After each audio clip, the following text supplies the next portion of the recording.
দাড়ি ছোট করে রাখে, এ ব্যাপারে তাকে নিষেধ করলে সে হেসে হেসে বলে এতে কোনো সমস্যা নাই, এ ব্যাপারে শরীয়তের হুকুম কি? এই ব্যক্তি এখানে উপস্থিত আছে, দয়া করে কিছু বলে শাসন করে দেন।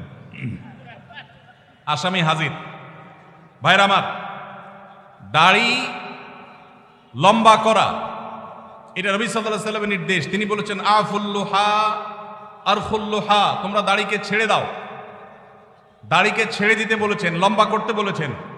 সাহাবীদের মধ্যে এক মুষ্টির পরে, বুখারীর হাদিসে এক মুষ্টির পরে অতিরিক্ত অংশ কাটার বিষয়টা সাব্যস্ত আছে। এর আগে, এক মুষ্টির আগে সাহাবীদের কারো কাছ থেকে, নবী সাল্লাল্লাহু আলাইহি ওয়াসাল্লাম থেকে কোনো হাদিসে দাড়ি কাটা ছাটার কোনো প্রমাণ নাই।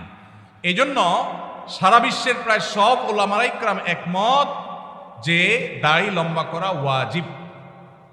কিছু ইখতিলাফ আছে, আরবের কিছু আলেমদের ভিন্ন মত আছে। বেশিরভাগ আলেমদের মতে হলো দাড়ি লম্বা করা কি ওয়াজিব। ইজিপশিয়ান কিছু আলেমদের ভিন্ন মত আছে, আরো কিছু আলেমদের ভিন্ন মত আছে। বাকি মেজরিটি আলেমদের মত হলো ওয়াজিব। আমরা বলি দাড়ি রাখা সুন্নত, সেটা সুন্নত এই অর্থে নবীজিও দাড়ি রেখেছেন, সেই হিসাবে সুন্নত। কিন্তু তিনি নির্দেশ করলে সেটা কি হয়ে যায়? সেটা আমভাবে ওয়াজিব হয়ে যায়, সেই হিসাবে দাড়ি রাখা ওয়াজিব।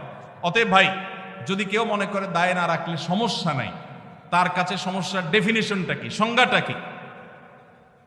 কেউ তো বলতে পারে নামাজ না পড়লেও সমস্যা নাই, কিন্তু একজন মুসলমান মনে করবে আল্লাহর নবীর ওয়াজিব তরক করলে সমস্যা আছে না নাই? আছে। কিয়ামতের ময়দানে তার জন্য জবাবদিহি করতে হবে কি হবে না? হবে। তবে আমাদের ভাই কেউ হয়তো খোঁচা খোঁচা দাঁড়িয়ে রাখা শুরু করেছেন, আমরা তাকে অ্যাপ্রিসিয়েট করব, আমরা তাকে দূরে সরাবো না। আলহামদুলিল্লাহ ভাই শুরুটা করে দিয়েছেন, ইনশাআল্লাহ আল্লাহ এটাতে বরকত দিবেন।